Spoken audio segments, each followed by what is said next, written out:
হযরত উমর রাদিয়াল্লাহু তাআলা আনহু ছিলেন ইসলামের দ্বিতীয় খলিফা এবং ইসলামের ইতিহাসে সবচেয়ে প্রভাবশালী ব্যক্তিত্বদের মধ্যে অন্যতম। নিচে তার বিস্তারিত জীবনী আলোচনা করা হলো। জন্ম ও পরিচয়। হযরত উমর রাদিয়াল্লাহু তাআলা আনহু 584 খ্রিস্টাব্দে মক্কার কুরাইশ বংশের বনু আদি গোত্রে জন্মগ্রহণ করেন। তার পিতার নাম ছিল খাত্তাব ইবনে নুফাইল এবং মায়ের নাম ছিল হান্তামা বিনতে হিশাম। তিনি ছিলেন অত্যন্ত শক্তিশালী ও সাহসী ব্যক্তি। কুস্তিতে তার দক্ষতা ছিল অসাধারণ। তৎকালীন আরবের প্রচলিত প্রথা অনুযায়ী তিনি লেখাপড়া ও হিসাব নিকাশও শিখেছিলেন। ইসলাম গ্রহণ। হযরত উমর রাদিয়াল্লাহু তাআলা আনহু প্রথমে ইসলামের ঘোর বিরোধী ছিলেন।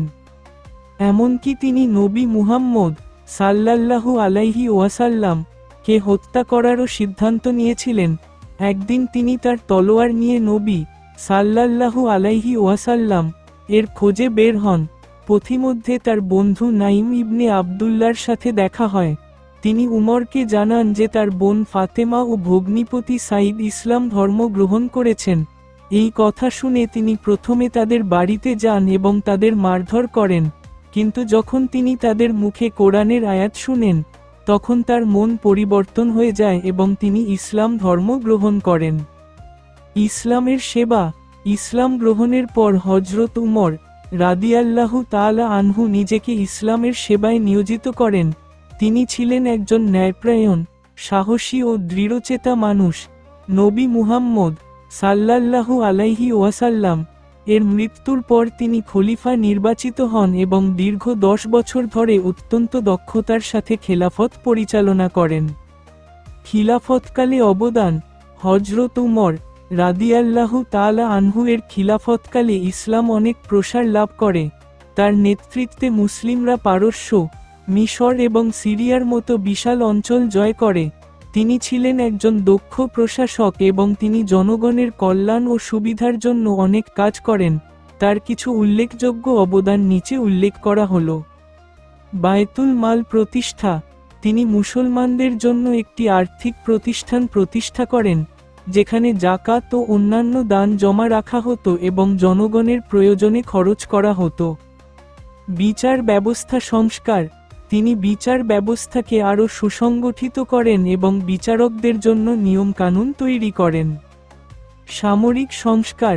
তিনি মুসলিম সেনাবাহিনীকে আরও শক্তিশালী করেন এবং নতুন নতুন অস্ত্র ও কৌশল ব্যবহার করেন। প্রশাসনিক সংস্কার। তিনি প্রদেশগুলোকে কয়েকটি জেলায় ভাগ করেন এবং প্রতিটি জেলার জন্য একজন প্রশাসক নিয়োগ করেন। জনকল্যাণমূলক কাজ। তিনি জনগণের জন্য রাস্তাঘাট, কূপ, খাল এবং অন্যান্য জনকল্যাণমূলক কাজ করেন। মৃত্যু। হযরত উমর রাদিয়াল্লাহু তাআলা আনহু 644 খ্রিস্টাব্দে ফজরের নামাজে ইমামতির সময় আবু লুলু নামক এক পার্সিয়ান কৃতদাসের ছুরিকাঘাতে আহত হন এবং পরে শাহাদাত বরণ করেন। হযরত উমর রাদিয়াল্লাহু তাআলা আনহু এর কিছু উল্লেখযোগ্য বৈশিষ্ট্য। ন্যায়পরায়ণতা। তিনি সবসময় ন্যায় বিচার করতেন এবং কারো প্রতি পক্ষপাতিত্ব করতেন না। সাহস। তিনি ছিলেন অত্যন্ত সাহসী এবং কঠিন পরিস্থিতিতেও মনোবল হারাতেন না। দৃঢ়তা।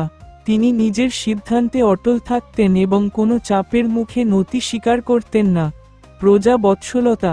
তিনি প্রজাদের অত্যন্ত ভালোবাসতেন এবং তাদের কল্যাণে সর্বদা সচেষ্ট ছিলেন। কঠোরতা। অন্যায় দেখলে তিনি কঠোর হতে দ্বিধা করতেন না। হযরত উমর রাদিয়াল্লাহু তাআলা আনহু এর জীবন আমাদের জন্য এক উজ্জ্বল দৃষ্টান্ত। তার ন্যায়পরায়ণতা, সাহস, দৃঢ়তা এবং প্রজা বৎসলতা থেকে আমরা অনেক কিছু শিখতে পারি। আসসালামু আলাইকুম দর্শক, এরকম ভিডিও আমাদের চ্যানেলে আরও আসতে থাকবে। চ্যানেলটি সাবস্ক্রাইব করে পাশে থাকবেন।